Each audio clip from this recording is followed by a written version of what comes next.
Assalamualaikum warahmatullahi wabarakatuh.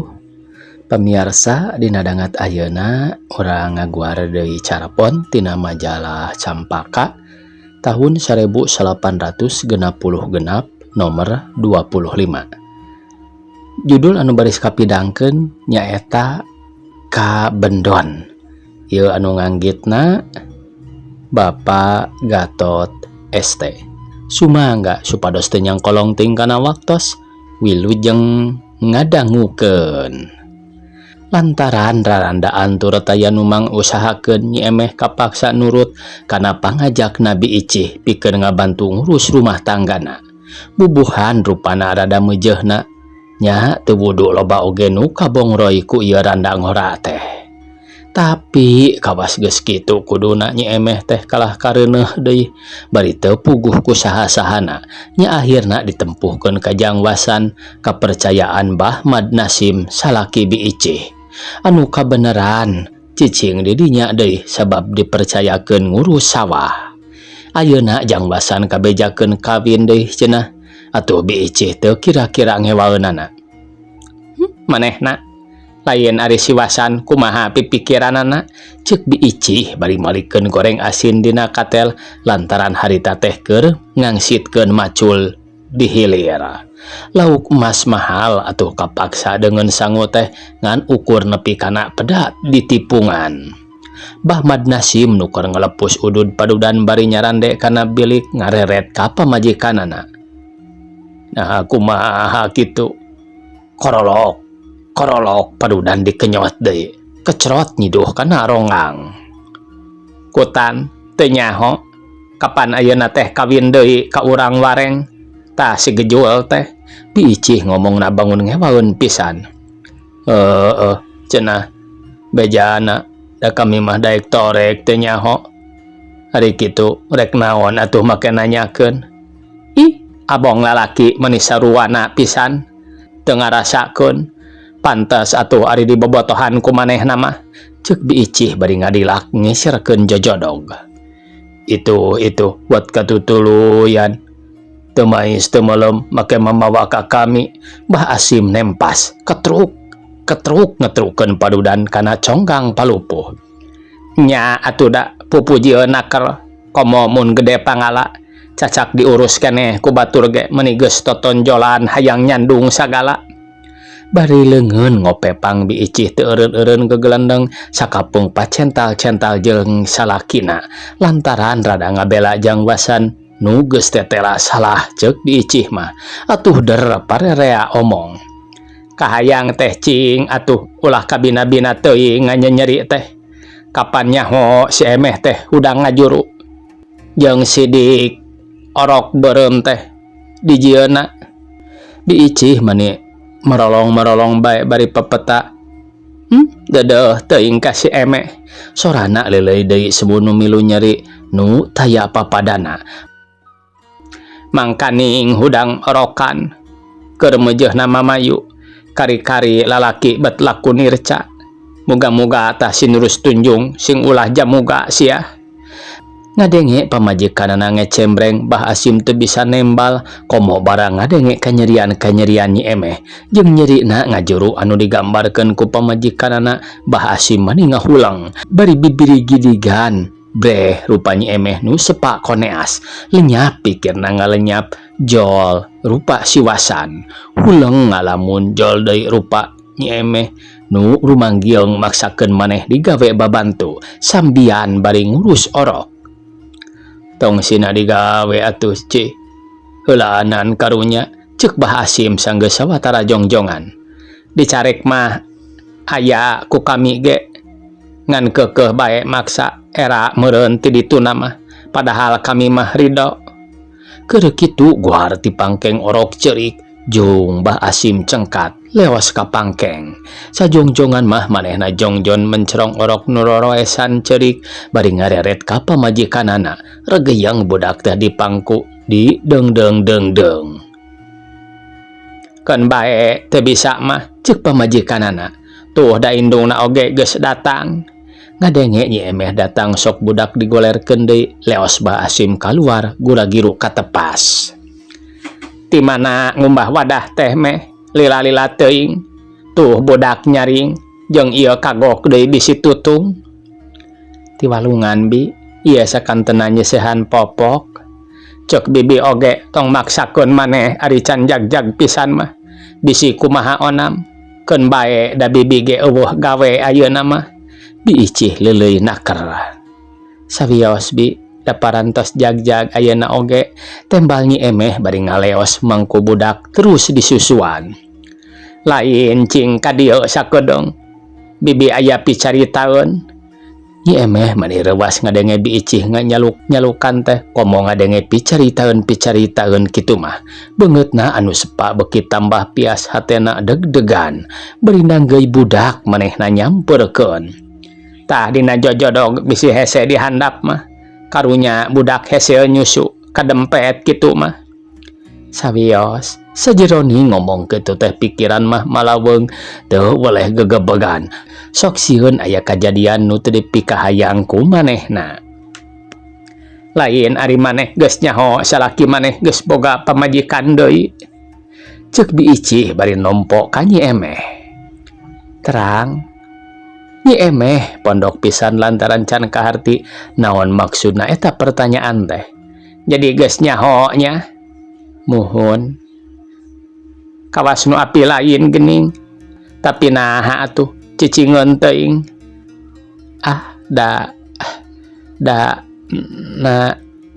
Kedah kumaha atuh. Har itu kakara kedah kumaha bi icih mani ngajenghok. Eta sugan naha kumaha ari pipikiran maneh Emeh. Duka atuh abdi mah teu terang kedahna. Barang ngadenge jawaban Nyi Emeh kitu bi icih ampir-ampir ngagorowok bakat ku heran ingatan tadi mah manehna teh ngarasa mang nyerikeun kari-kari nu kuduna nyeri bet kalah kitu tungtungna bi icih bijil kapusing. Emeh cing istighfar ari maneh eling atawa kumaha eta pipikiran nepi ka kawas batu nepi ka palebah dinya hate awewe. Nyi Emeh tungkul ngahruk bari ngekeuweuk budak nu geus peureum deui. Pikirna poekeun pisan lebang teu manggih laratan kumaha kuduna nyarita geusan ngabudalkeun eusi hate jeung kajadian anu karandapan sapanjang manehna aya di dinya. Dadak ngagolak sirah panas meni renyut mikiran pamadegan jeung kajadian nu disanghareupan. Ari dicaritakeun anu sabenerna nurutkeun anu karandapan tada teuing pibalukareunana. Ari henteu kumaha atuh pijawabeun ka bi icih jeung kumaha pipokeun namun kudu ngambek kajang wasan engke di mana datang. Da puguh jang wasan mah geus nyaho kana kajadian anu sabenerna. Nyi Emeh tungkul ngahruk ceuli beureum panas asa disebit beungeut burahay kawas direrab. Cai panon geus nyalangkrung teu katadah ngarandapan soal anu sakitu pasuriwetna pajejeut teu timu ujung pohona. Reket keur kitu reket panto hareup muka. Torojol bah asim ditepas paroman haseum cakuem kawas milu aub kana kaketir anu dirasakeun jeung karandapan ku Nyi Emeh harita. Gek diuk di tengah imah nyarande kana dipan telemek teu nyarek sumawa namun nyampeurkeun teu ngareret-reret acan. Kulantaran Nyi Emeh teu nembalan bi icih beuki tambah-tambah kapusingna. Emeh aing teh nyaah deuleu lain ngewa lain geuleuh.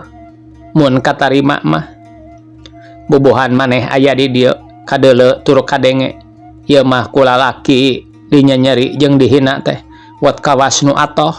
Bi icih beuki nyerang ningali Nyi Emeh kalah ceurik teh.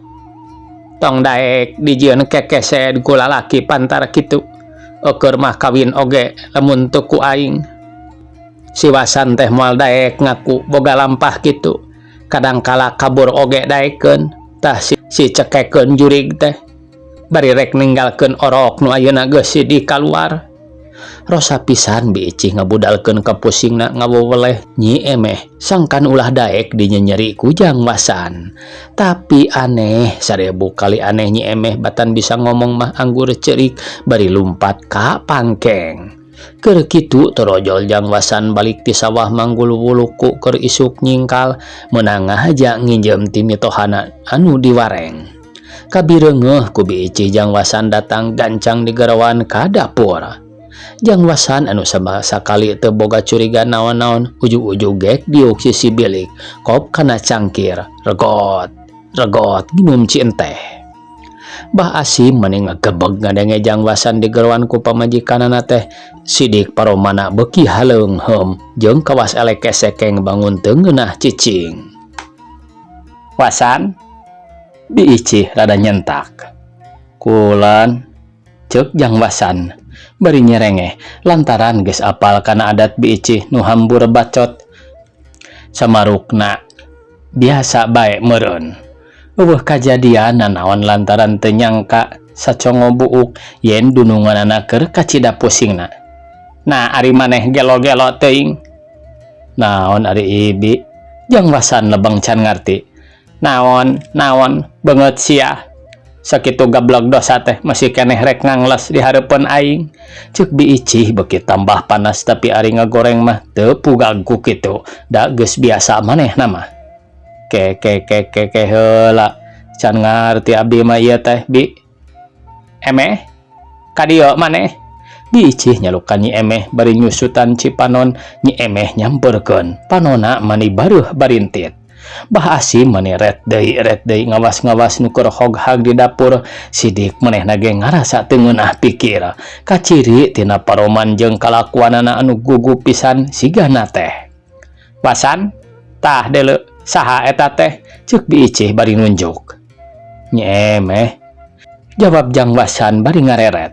"Heueuh, eta teh pamajikan maneh. Tuh nu dipangkeng orok beureum teh anak maneh. Tapi naha maneh taya pisan ras-rasan, taya pisan kanyaah, kawas lain jelema bae. Cing atuh pake tah uteuk teh. Cing ngusap beungeut kadinya." Biicih beuki sengit.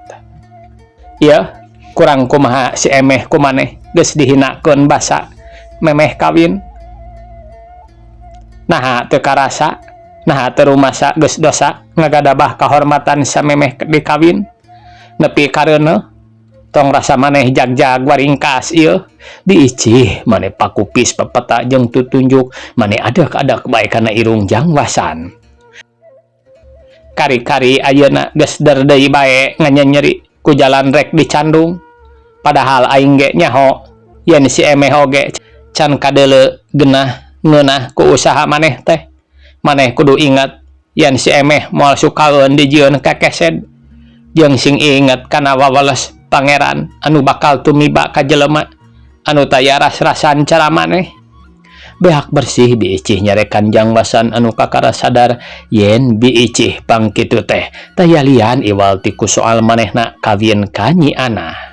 Jangwasan tungkul ngaharuk ras ingat kana ancaman kadorokaan ti pangeran lamun tetep manehna ngeukeubeuh kasalahan. Sanajan eta kasalahan teh estuning kasalahan batur, tapi kusabab manehna turut campur nya moal boha manehna milu dosa. Sanggeus dipikir dibulak-balik dibeung diutahkeun akhirna hatena sabil rek ngebrehkeun rasiah nu geus heubeul ku manehna dikemu. "Bi, ke heula ulah wakanya pabae ka abdi. Da abdi mah teu rumaos." "Naon? Teu rumasa? Teu rumasa dosa?" Biicih megat kalimah. Geus sidik make teu rek ngaku dasar jelema doraka sia." Beuki lila Jangwasan asa beuki kacida peureusna ku kecap-kecap biicih teh tungtungna manehna ngentab panas pikirna niat balaka nu saenyana. "Bi," Jangwasan nyentak bakat ngingku amak. "Ke heula kapan can tamat abdi nyarita teh. Bisi Ibi tetep nuding dosa ka abdi. Sebenarna abdi teu rumasa." Jangwasan ngomong tereugeus. "Nya rumasa abdi teh ayeuna boga pamajikan deui. Nyata pamajikan anu bener sah. Anu sah nurutkeun papagon agama. Naha ari ka si Emeh teu sah kitu. Kapan aing nu ngawinkeunana oge ngan eta pedah geus bureuyeung. Kapan ku maneh?" "Teu, Teu, abdi mah teu rumasa, ceuk Jang Wasan beak kasabaran bakat tingku keheul ka BIC. Kuring teu rumasa lantaran nyemeh mah kereuneuh soteh ku Wasan, ceuk Bah Asim ngagorowok di tengah imah. Koceak nyemeh ngajerit nyuuh kana suku Jang Wasan. Nya, ceuk Wasan bari mureleng mencrong ka Bah Asim. Nya nyemeh reuneuh soteh ku Abah. Hah?